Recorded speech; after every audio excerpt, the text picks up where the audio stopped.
عبده ورسوله أرسله بالحق بشيرا ونذيرا وداعيا إلى الله بإذنه وسراجا منيرا أما بعد فإن خير الحديث كتاب الله وخير الهدي هدي محمد صلى الله عليه وسلم وشر الأمور محدثاتها وكل محدثة بدعة وكل بدعة ضلالة وكل ضلالة في النار. أعوذ بالله السميع العليم من الشيطان الرجيم. بسم الله الرحمن الرحيم. قاف والقرآن المجيد بل عجبوا أن جاءهم منذر منهم فقال الكافرون هذا شيء عجيب أإذا متنا وكنا ترابا ذلك رجع بعيد قد علمنا ما تنقص الأرض منهم وعندنا كتاب حفيظ بل كذبوا بالحق لما جاءهم فهم في أمر مريج أفلم ينظروا إلى السماء فوقهم كيف بنيناها وزيناها وما لها من فروج والأرض مددناها وألقينا فيها رواسي وأنبتنا فيها من كل زوج بهيج تبصرة وذكرى لكل عبد منيب ونزلنا من السماء ماء مباركا فأنبتنا به جنات وحب الحصيد والنخل باسقات لها طلع نضيد رزقا للعباد وأحيينا به بلدة ميتا كذلك الخروج كذبت قبلهم قوم نوح وأصحاب الرس وثمود وعاد وفرعون وإخوان لوط وأصحاب الأيكة وقوم تبع كل كذب الرسل فحق وعيد أفعينا بالخلق الأول بل هم في لبس من خلق جديد. وقال الله تعالى في كلامه المجيد سواء عليهم أأنذرتهم أم لم تنذرهم لا يؤمنون ختم الله على قلوبهم وعلى سمعهم وعلى أبصارهم غشاوة ولهم عذاب عظيم. وعن أبي هريرة رضي الله تعالى عنه قال قال رسول الله صلى الله عليه وسلم إن الله لا ينظر إلى صوركم وأموالكم ولكن ينظر إلى قلوبكم وأعمالكم. رواه मुस्लिम. तमाम किस्म जी हमदे सना वडाई ने वाखाना इबादत बंदगी परिस्ते से पूजा पानक गुलामी रुकू ए सजदा तस्बीह यानी तहलील फिक्र अल्लाह वहदहू ला शरीक लहू जे लायक ने सदावार है जेको अल्लाह खालिक कुल कायनात मालिक अर्ज़ व समा है। अल्लाह जी मुख्तसर हमदा खां बाद बेशुमार ला तादाद दुरूद सलाम नाज़िल किए अमूमन तमाम अंबिया अलैहिमुस्सलातु वस्सलाम मथे खुसूसन आखिरी नबी जनाब मोहम्मद मुस्तफ़ा अहमद मुश्तबा सल्लल्लाहु अलैहि वसल्लम मथे वाहुम्मा सल्ली व बारिक व सल्लिम अलैहि। हाज़रीन जुमा, बुजुर्गों, नौजवान साथियों, अज्जे जुमे जो उन्वान है सख्त दिली असबाब ने इलाज। अल्लाह ताला इंसान के जो जिस्म दिने हैं इन जिस्म जे अंदर को हिकिड़ो अंग अहिड़ो न आहे जेको बेफ़ाइदा हुए, जंहिंजो को न को फ़ाइदो न हुए। इंसान जे हर के जिस्म जे अज़्व जी क़ीमत है कि नौ जेको जो इन नौ जी पण क़ीमत है। अल्लाह ताला ई हेॾो सॼो पाण जेको जिस्म बनाए हैं, इन जिस्म जे मिणी कता ख़ासो ने बेहतर जेको अल्लाह पंहिंजो अंग बनाए हैं, वो पंहिंजे जिस्म में जारा रखें जैसे पान दिल चौड़ा। दिल हिकिड़ी अहिड़ी वस्तु है जे इंसान जो सॼो जिस्म हथ पग मुंहुं कन अखी ज़बान जेकी पण वस्तु आहिनि टोटल मणे वस्तु इन दिल मथे आधार रखें जो। जेकॾहिं हिकिड़े इंसान जो दिल सही ने सीधे रस्ते मथे है तो इंसान जो सॼो जिस्म सही रहे थो, ने जेकॾहिं इंसान जो दिल बराबर न आहे तो इंसान जो सॼो जिस्म फिटी वञे थो। अज़ीज़ो, दिल जी आउं ॻाल्हि एतिरे न करे कयां थो जे पाण न्यायो जे पाण कहिड़ा ॾाढी दिल वारा थी विया आहियूं। पंहिंजूं दिलियूं कहिड़ियूं सख़्त थी वियूं आहिनि। पाण जीअं ज़िंदगी गुज़ारियूं पिया, जीअं पंहिंजा अमल पाण जेको करियूं पिया,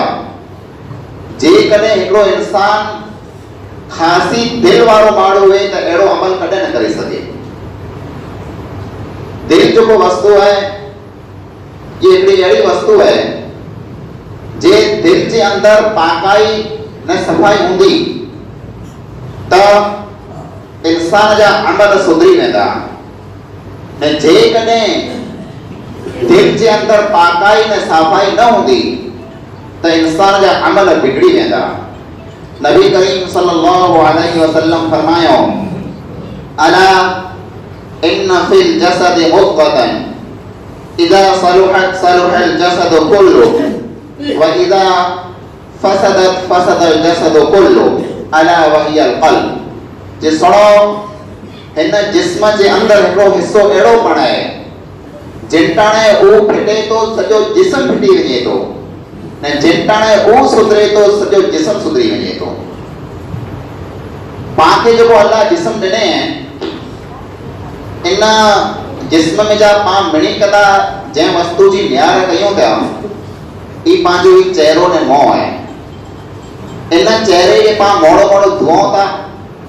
चिराग ॾाढी जा वार वधारे निकिरी जंहिं हज़ामत पोजी सफ़ाई कराए चऊं कुला आउं ख़ूबसूरत ॾिसां। माण्हू मुंहिंजे मुंहुं खे ॾिसंदा, मुंहिंजो मुंहुं मैदारो हूंदो त मूं मथां खिलंदा। पाण पंहिंजे कपिड़े खे साफ़ रखूं था, मणे वेंझी ठही अल्हम्दुलिल्लाह दूतर लिया पहिरीं दफ़ा आया आहियूं। कुरेडा एतिरे लाइ करे जे माण्हू मुंहिंजा लिया ॾिसंदा मैदारा हूंदा त खिलंदा। पण जेकॾहिं आउं खे सम्झायां, आउं खे सुणायां जे पाण माण्हू खे ख़ुशि कयूं था पंहिंजो चेहरो ॾेखारे करे, पाण माण्हू खे राज़ी कयूं था पंहिंजा कपिड़ा ने लिया ॾेखारे करे, पण को अल्लाह ताला वटि पंहिंजे हिन चेहरे जो को वीडियो आहे त पंहिंजे हिन कपिड़े जी को क़ीमत अल्लाह वटि आहे। अल्लाह कुर न्यारे थो। अल्लाह क़यामत जो ॾींहुं जॾहिं फ़ैसिलो कंदो ત્યારે कंहिं इंसान खे की न चवंदो जे तूं कारो हुई एतिरे तोखे दोज़ख में रवानो कयां थो, तूं गोरो हुई एतिरे तोखे जन्नत में रवानो कयां थो। अल्लाह ताला कंहिं इंसान खे की न पुछंदो जे तूं पैसे वारो आहीं, मिल्कत वारो आहीं, कि गरीब आहीं, कि मिस्कीन आहीं। हदीस नबी करीम सल्लल्लाहु अलैहि वसल्लम फरमायो, सही मुस्लिम जी रवायत है, इन्नल्लाह ला यंजुरु इला सुवरिकुम व अमवालिकुम। अल्लाह ताला आनी शक्लें न सूरत के नतो न्यारे। अल्लाह ताला आजी धन ने दौलत के नतो न्यारे। जे कने अल्लाह के माण्हू जे चेहरे के न्यारींदो हुए ने जे कने के इंसान की शक्ल के न्यारींदो हुए तो बिलाल रज़ी अल्लाह ताला अन्हु कने जन्नत में न वञी सके। वो बिलाल जो हिकिड़ो कारो हबशी हो जंहिंजी शक्ल ख़ासी न हुई, जेको मुंहं जो फुटरोपन न हो, चमड़ी जो गोरोपन न हो, कारो इंसान हो, पर नबी करीम सल्लल्लाहु अलैहि वसल्लम उनके काबतुल्लाह जी छत मथे चढ़ी चयो हो जे हाणे बिलाल हिन छत मथे चढ़ी न तो अल्लाहु अकबर चओ न बांग ॾे। वो बिलाल नबी करीम सल्लल्लाहु अलैहि वसल्लम मेराज में जरा विया, जन्नत में विया तर अल्लाह के रसूल नो मांद हिकिड़ो माण्हू वियो पे तने पगे जो खुड़का सो, पगे जो खुड़का सो। जिब्रील के पुछो, जिब्रील मोनो मांद आओ पगे जो खुड़का सुना पियो, मुखे लगे तो मोनो के त मांद जन्नत में वञे पियो, ई केर है? तर चे ए मोहम्मद मुस्तफा सल्लल्लाहु अलैहि वसल्लम ई तो जो ऊ कारो गुलाम है जंहिंखे बिलाल चे न चे तो वो जन्नत में चले पियो। मदीने में जब पाछा आया तो चो ए बिलाल तो वो इंसान है जे हने हिन गनी में जमीन मथे पियो मैं तो जो खुड़का ऐं जन्नत में सुणी आयो या। अल्लाह अमन के न्यारे ने, अल्लाह उनजी दिल के न्यारे ने। मों घणो कारो हो, मों जो फुटरो न हो, पर दिल एड़ी साफ हुई जे आईने वांगर ने टिक वांगर हुई। पा अल्हम्दुलिल्लाह मों जा केड़ा फुटर आया, केड़ा गोरा गोरा मामड़े वेठा आया, पर अल्लाह ताला पाजी हिन दिल के लिकाए छने। पा मों जा केड़े फुटर आयो, पर जे कने पाजी दिल ये बाहर निकली अचे पा माड़े के दिखायो त दिखार जाओ न हो। अल्लाह ताला जे वस्तु के न्यारे तो इंसान की दिल है ने, वो दिल जेके पा एडी मेरारी करे छड़ी है, उन दिल के पा गुनाह से इतरो भरे छडियो है, उन दिल के अंदर पा एडो मैल चाड़े छडियो है जे दिल की सभी ने सूरत भेटी रही है। नबी करीम सल्लल्लाहु अलैहि वसल्लम फरमायो, हिकिड़ो इंसान जे गुनाह करे तो तर उन इंसान जी दिल मथे हिकिड़ो कारो टिको लगी वञे तो। वो इंसान ॿियो गुनाह करे तो तर उन इंसान जी दिल मथे ॿियो कारो टिको लगी वञे तो। वो इंसान लगातार गुनाह कंदो अचे ने जेको सफेद खीर जहिड़ी अच्छी दिल अल्लाह ताला ॾिने में ये गुनाह से सॼी कारी किटजी वञे थी ने पोइ ये दिल अहिड़ी बनी वञे थी सख़्त जे इन खे पोइ पाण घमे अहिड़ी नसीहत कयूं हिन माण्हू खे कीअं असर नथो थिए। मुंहिंजा भाइरो, मूं सूर बकर जी ॿ आयतूं जेको आसां तिलावत कयूं, ई ॿ ऊ आयतूं आहिनि जे पाण मथे बिल्कुलु ठीक थी वियूं। अल्लाह जे रसूल सल्लल्लाहु अलैहि वसल्लम मक्के में अची करे माण्हुनि खे समझाए, मक्के में अची करे माण्हुनि खे दावतूं ॾिने, तबलीग कयईं, माण्हुनि खोटियो पण हो, माण्हुनि घारी पण ॾिनो हो, माण्हुनि ॾुख पण ॾिनो हो। हर की वस्तु के अल्लाह के नबी करीम सल्लल्लाहु अलैहि वसल्लम सेन करे विया, पण जरा ई माण्हू न मञिया त अल्लाह रब्बुल आलमीन कुरान जी आयत नाज़िल करे थो, सवाउन अलैहिम अअनज़रतहुम अम लम तुनज़िरहुम ला युमिनून। ए अल्लाह के रसूल सल्लल्लाहु अलैहि वसल्लम, तो इन्हीं माण्हू के समझाइए तोड़े न समझाइए, तो इन्हीं के धिजाइए तोड़े न धिजाइए, तो इन्हीं के नसीहत करिए तो भले न कहिए, मड़े इन्हीं ना करे बराबर ही तो जी गाल कदे की न मञदा, ने गाल कुला की न मञदा। खतमल्लाहु अला कुलूबिहिम, अल्लाह ताला इन्हीं दिल मथे मोहर लगाए छने, इन्हीं दिल के अल्लाह पैक करे छने ने जेको वस्तु पैक थी वने, जे वस्तु मथे मोहर लगी वने,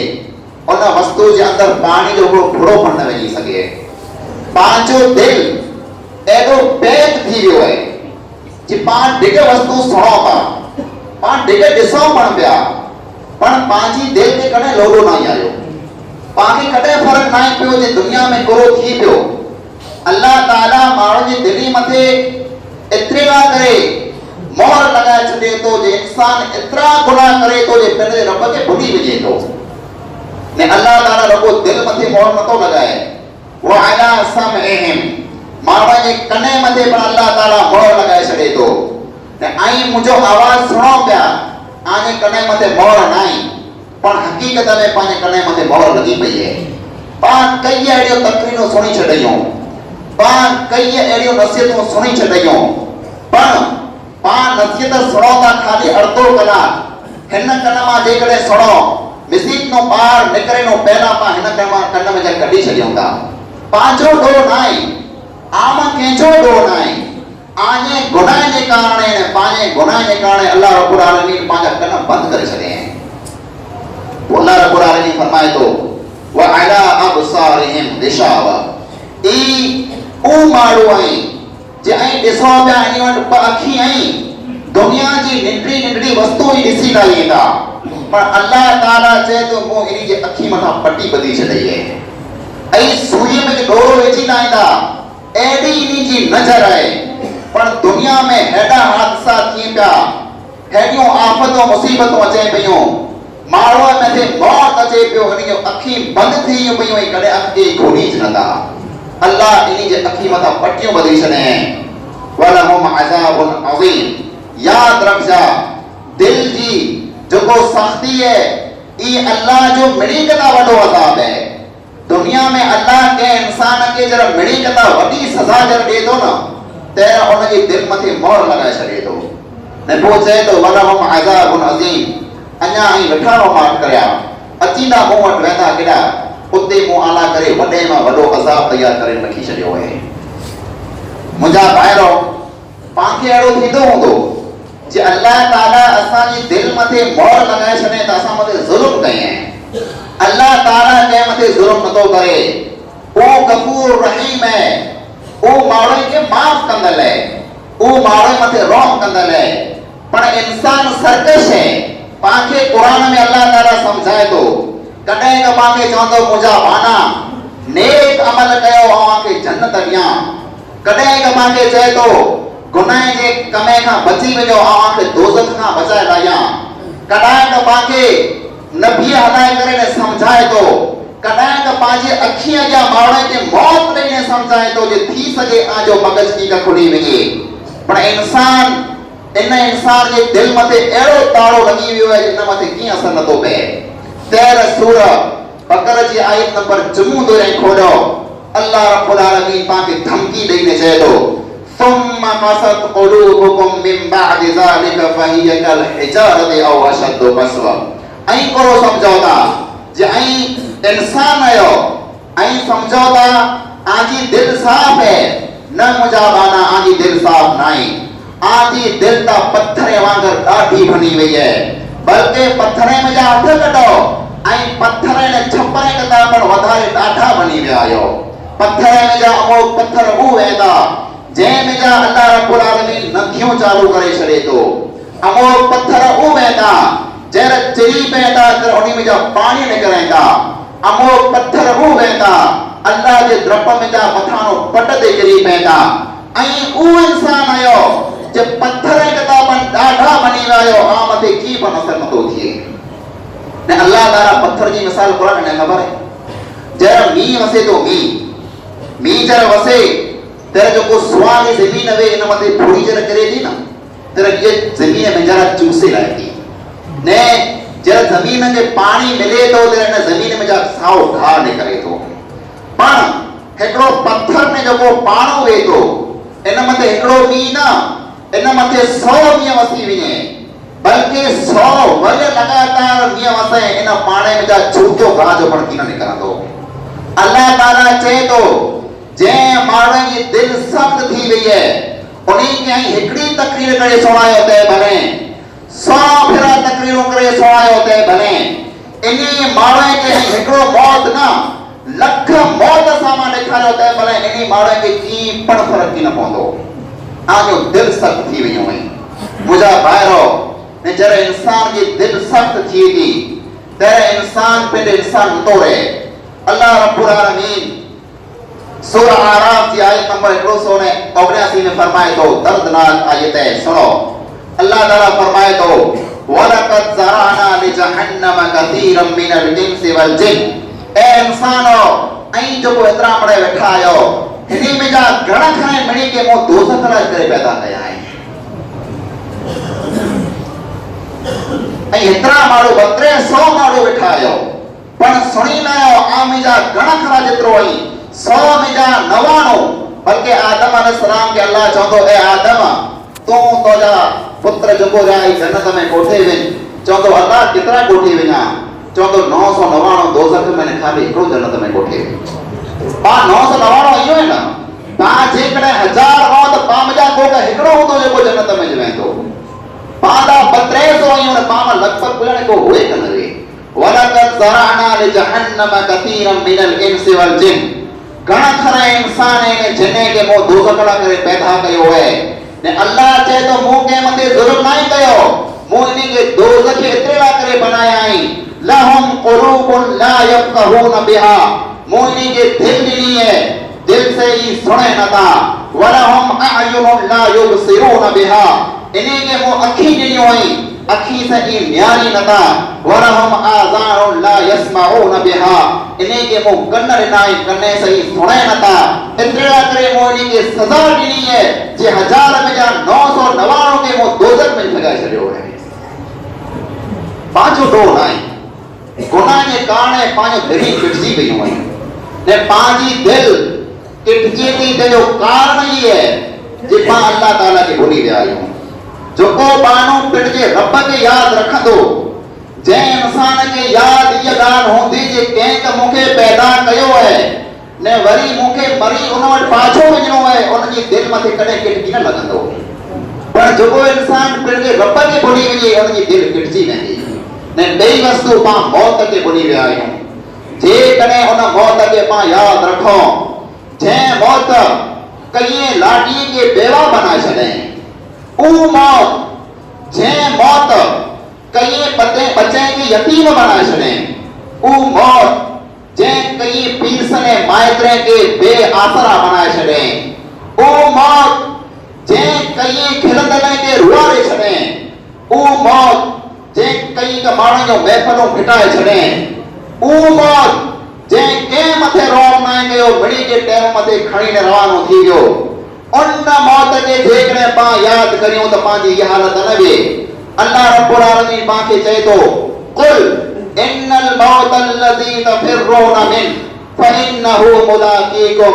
ए रसूल सल्लल्लाहु अलैहि वसल्लम हिनी माण्हू खे तूं चओ हिनी मिड़ी माण्हू खे तूं चओ ऐं अॼु मूंखां भॼो था आवां जो रब या खे सॾ कयां तो मूं वटि नथा अचो पर यादि रखजा हिकिड़ो ॾींहुं आऊं आंखे अहिड़ो सॾ करे वारो आहियां जे उन सॾ खां भॼी की न सघंदा। उहो मौत जंहिं मौतनु ऐं भिॼो था ने लिको था उहा मुलाक़ीकुम उहा से मुलाक़ात कंदो उहा वटि अची थो ने उहा खे छॾींदो कॾहिं की न। जेकॾहिं पां उन मौत खे यादि कयो हुए त पंहिंजी ज़िंदगी ढोरनि ऐं जनावरनि वांगुरु ज़िंदगी न हुई पंहिंजी इंसान वारी ज़िंदगी हुई। ऐं मुंहिंजा भाइरो पां पिंड खे मुसलमान चवंदा पण हक़ीक़त में आवां खे चवां थो सुणी लायो ईमान पंहिंजी दिलि में दाख़िल न थियो ईमान तव्हांखे मिलियो च नाहे।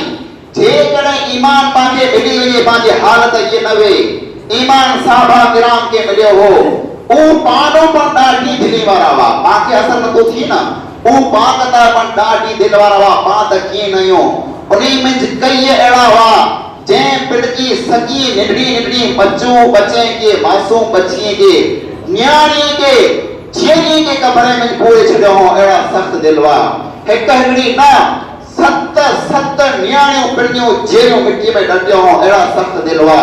पां गमे अहिड़ा सख़्त दिलि हो पां पंहिंजे बच्चे के झेरो कॾहिं की न ॾटींदासीं उन्ही ॾटियो हो उहो अहिड़ा सख़्त दिलि हुआ।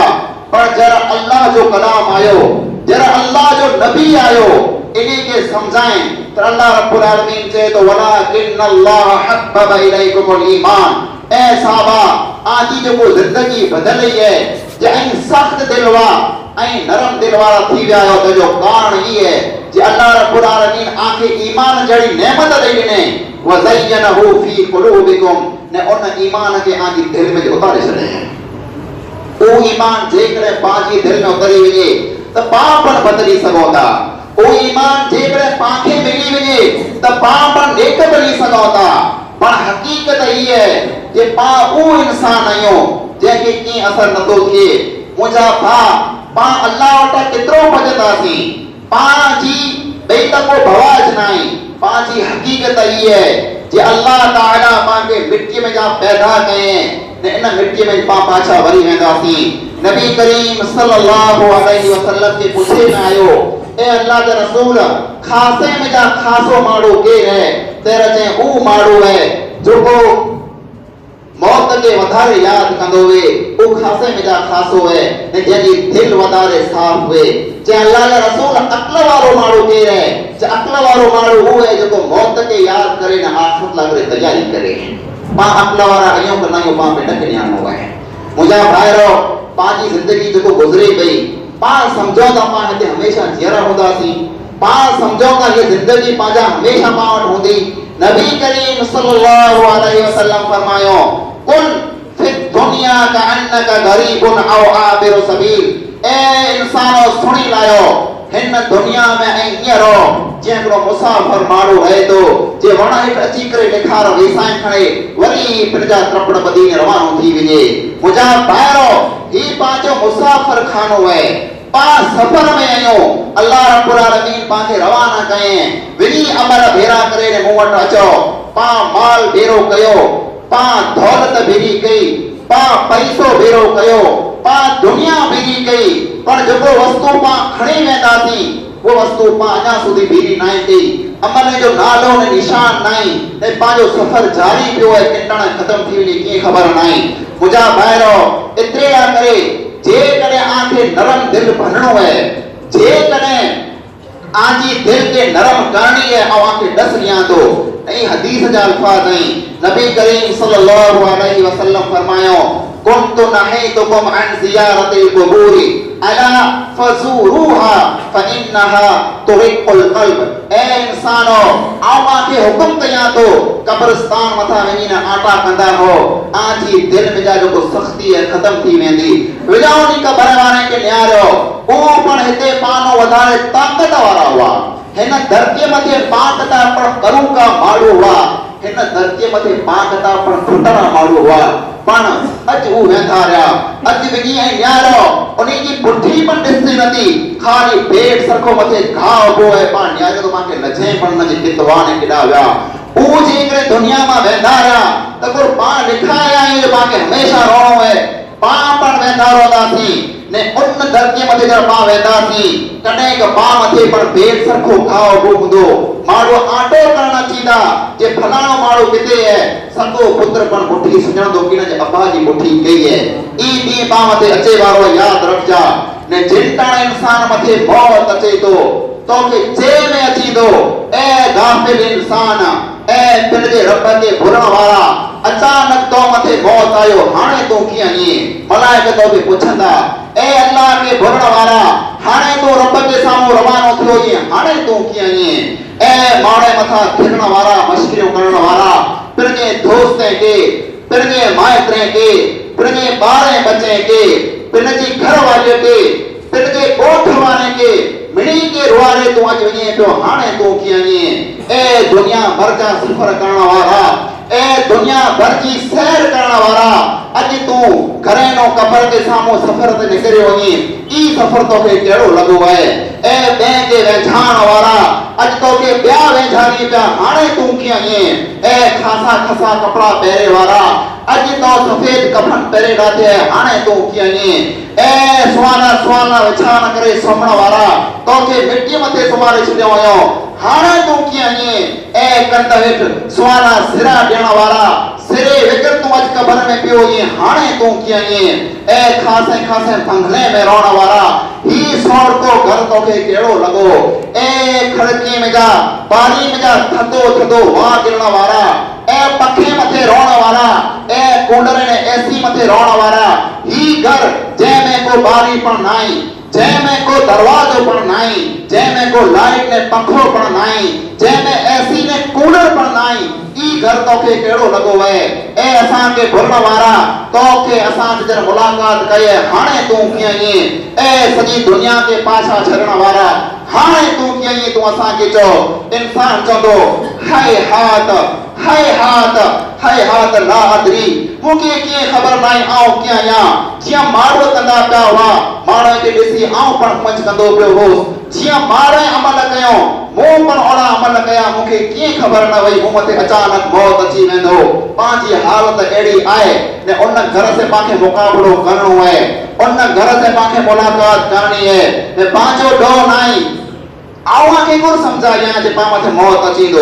आवा के गुर नसीब कया अल्लाह रब्बुल आलमीन सूरह अनआम की आयत नंबर 111 में फरमाए तो वलो नज़लना इलैहिमुल मलाइका ए नबी सल्लल्लाहु अलैहि वसल्लम तू तो एड़ो इंसान है जको नी माणे के नसीहतों करिए तो असी आसमान मथा मलाइका उतारियो ने माणे के अची करे समझाई जे आई नेक बनी वणो वकल्लमहुमुल मौता मोल मारो पाछा जमीन में जा निकली अची करे माणे के समझाई व हशरना अलैहिम कुल्ल शैइन क़ुबला ने जेकी उम्मतों मळे मंडे वयो वई कौमे नू कौमे आद कौमे समूद जेकी पण कौम वयो वई ओ मळे कौम अची करे नी माणे के चे जे असा मथे गुनाह ने कारणे अजाब आया वासी बर्बाद ने हलाक थी व्यासी मा कानो लियुमिनु ए अल्लाह जा रसूल ते पण ही माण्हू जी गाल की न मञंदा ई वो माण्हू आई कुल्ला इनी दिल मथे मोहर लगी वई है जे कने दिल के नरम करण चायो ता